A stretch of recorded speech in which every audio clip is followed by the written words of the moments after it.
अस्सलाम वालेकुम। आज चारम जमात EVS 1 यानी माहौल के मुतालिया हिस्से अव्वल के पहले सबक के साथ आपके सामने हाजिर है। बच्चों, आज हम EVS का पहला सबक हैवानात का दौरे हयात यानी लाइफ साइकिल ऑफ एनिमल्स ये शुरू करने जा रहे हैं। इस तस्वीर को देखिए। तस्वीर में कुत्ते के पिल्ले और उनकी माँ को अगर हम देखें तो क्या इनमें यकसानियत नज़र आती है? तो आप कहेंगे हाँ, कि जिस तरह कुत्ते के जिस्म की बनावट है, बच्चों की बनावट भी वैसी ही है ना। उनके पैर, उनकी दुम, उसके चेहरे की बनावट, यहाँ तक कि उसकी जिल्द भी बहुत सारी यकसानियत रखती है। जबकि इस दूसरी तस्वीर को देखिए, तितली और अंडे से निकले हुए लार्वे की तस्वीर। क्या आप इन दोनों तस्वीर में कोई यकसानियत देखते हैं? नहीं, बिल्कुल भी नहीं।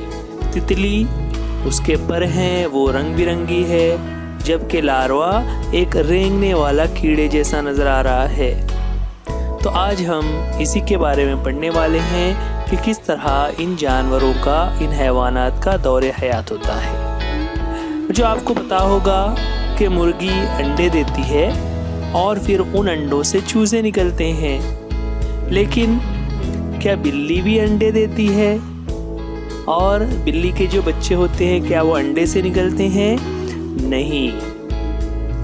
तो हमें एक चीज़ समझ में आ गई, कुछ हैवान ऐसे होते हैं जो अंडे देते हैं, जबकि कुछ और हैवानात ऐसे होते हैं जो अंडे नहीं देते, बल्कि बच्चे माँ के पेट में नशोनुमा पाते हैं और फिर वहीं से उनकी पैदाइश होती है। जिस तरह बकरी है तो बकरी के मेमने और पूरी तरह नशोनुमा पाई हुई बकरी में कुछ ज़्यादा फर्क नहीं होता। बिल्ली के बच्चे और बिल्ली में भी ज़्यादा फर्क नहीं होता। ये बच्चे माँ के पेट में नशोनुमा पाते हैं और माँ के पेट से उनकी पैदाइश होती है। ये हैवानात अंडे नहीं देते, लेकिन कौवा, मकड़ी, गिरगिट जैसे कुछ हैवानात अंडे देते हैं। अंडे से चूजे की पैदाइश। चींटियाँ, तितलियाँ, मछलियाँ, मेंढक, सांप, ये तमाम हैवानात अंडे देते हैं। आम तौर पर इनके अंडे हमें दिखाई नहीं देते। कुछ छोटे हैवानात के अंडे बहुत छोटे होते हैं, इसलिए आसानी से नज़र भी नहीं आते, इसलिए हम उनसे वाकिफ नहीं होते कि ये हैवानात अंडे देते हैं। लेकिन मुर्गी या बतख के बारे में हम जानते हैं कि ये अंडे देती हैं। मुर्गी के अंडे इतने बड़े होते हैं कि आसानी से नज़र आ सकते हैं। मुर्गी अंडे देती है।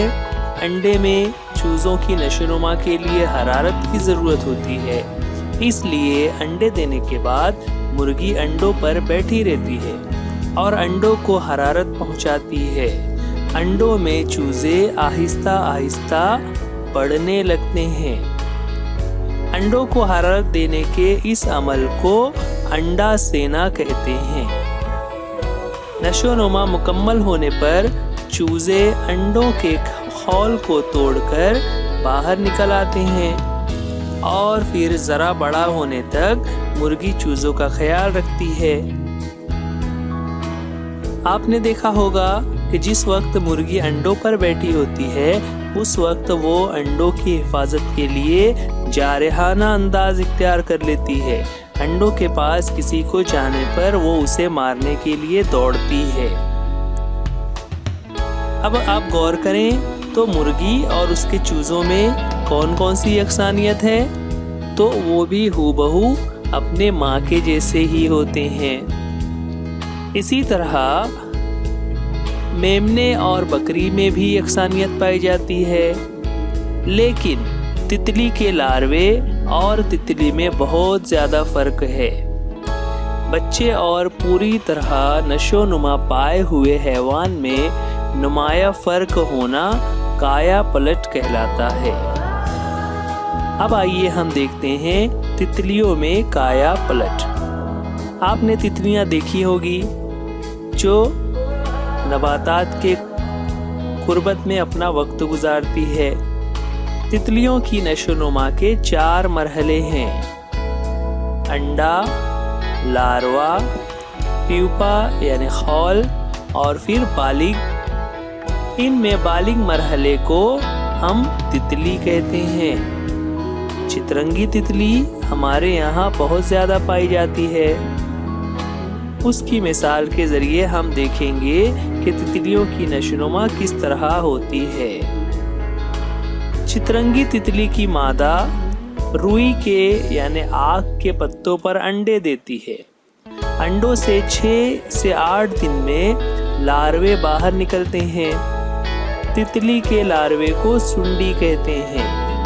سنڈی انڈے سے باہر نکلتے ہی فوراً کھانا شروع کر دیتی ہے۔ جس پتے پر وہ انڈے سے نکلتی ہے اس پتے کو بھی کتر کر کھا لیتی ہے۔ اس کے کھانے کی رفتار بہت زیادہ ہوتی ہے، اس لیے اس کی نشو و نما تیزی سے ہونا شروع ہو جاتی ہے۔